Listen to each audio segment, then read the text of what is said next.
किसान की बैल। एक गांव में एक मज़दूर रहता था जिसका नाम हरेराम था। उसके परिवार में कोई नहीं था। दिन भर अकेले मेहनत में लगा रहता था। दिल का बहुत ही दयालु और कर्मों का भी बहुत अच्छा था। मज़दूर था, इसलिए उसे उसका भोजन उसे मज़दूरी के बाद ही मिलता था। आगे पीछे कोई नहीं था, इसलिए वो इस आजीविका में संतुष्ट था। एक बार उसे एक छोटा सा बछड़ा मिल गया। उसने खुशी से उसे पाल लिया। उसने सोचा आज तक वो अकेला था, अब वो इस बछड़े को अपने बेटे के जैसा पालेगा। हरिराम का दिन उसके बछड़े से ही शुरू होता और उसी पर ख़त्म होता। वो रात दिन उसकी सेवा करता और उसी से अपने मन की बातें करता। कुछ समय बाद बछड़ा बैल बन गया।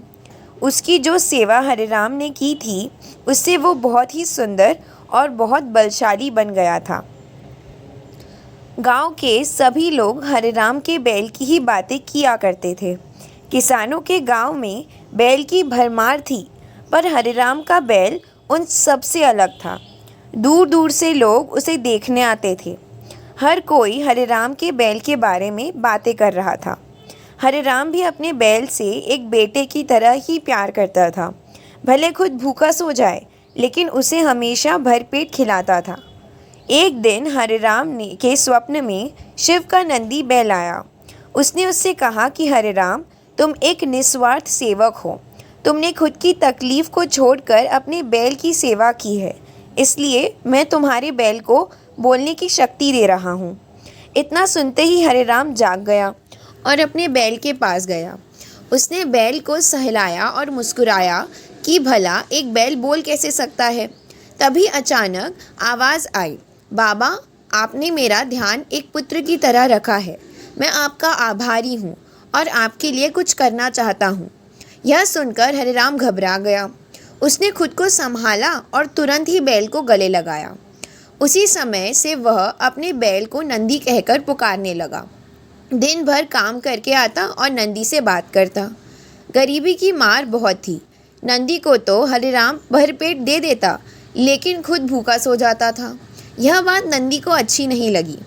उसने हरिराम से कहा कि वो नगर के सेठ के पास जाए और शर्त रखे कि उसका बैल नंदी 100 गाड़ी खींच सकता है और शर्त के रूप में सेठ से 1000 मोहरे ले लेना।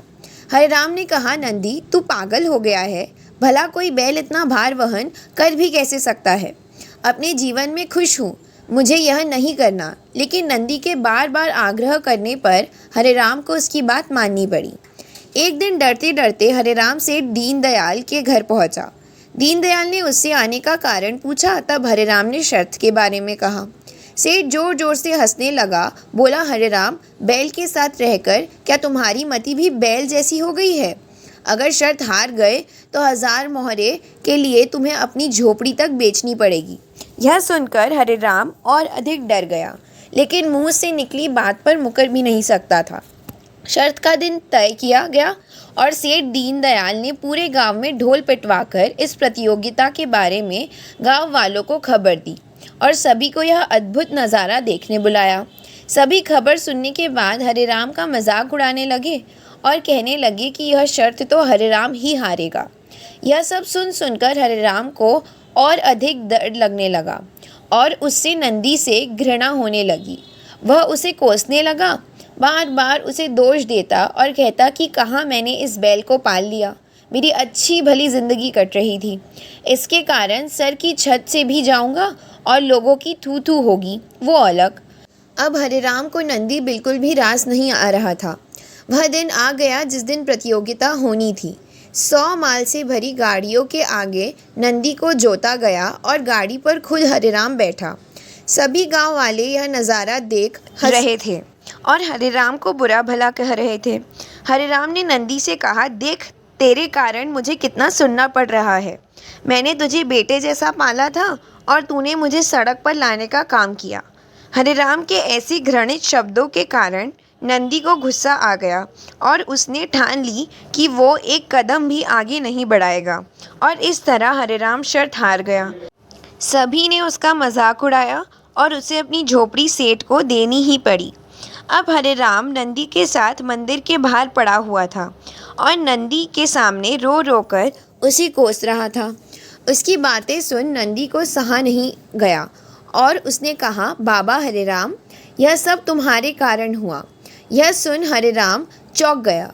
उसने गुस्से में पूछा कि क्या किया मैंने? तुमने भांग खा रखी है क्या?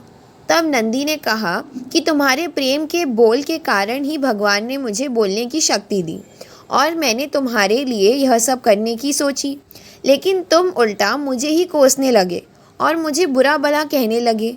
तब मैंने ठानी मैं तुम्हारे लिए कुछ नहीं करूँगा, लेकिन अब मैं तुमसे फिर से कहता हूँ कि मैं 100 गाड़ियाँ खींच सकता हूँ।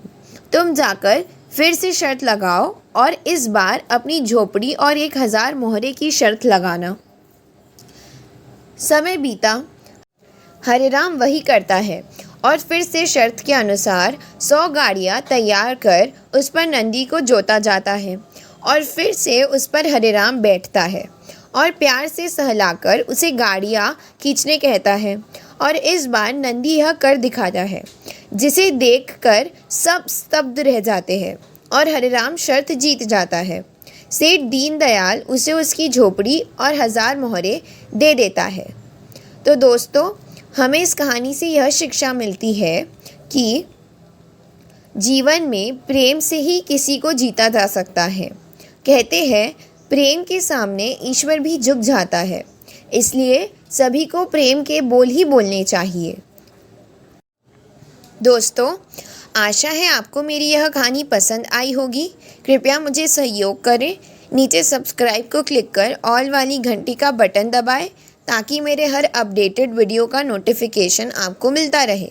लाइक का बटन दबाएं, अपने इष्ट मित्रों को शेयर करें और कमेंट्स में जाकर अपने कमेंट्स देकर मार्गदर्शन एवं प्रोत्साहन देकर अपना सहयोग प्रदान करें। धन्यवाद।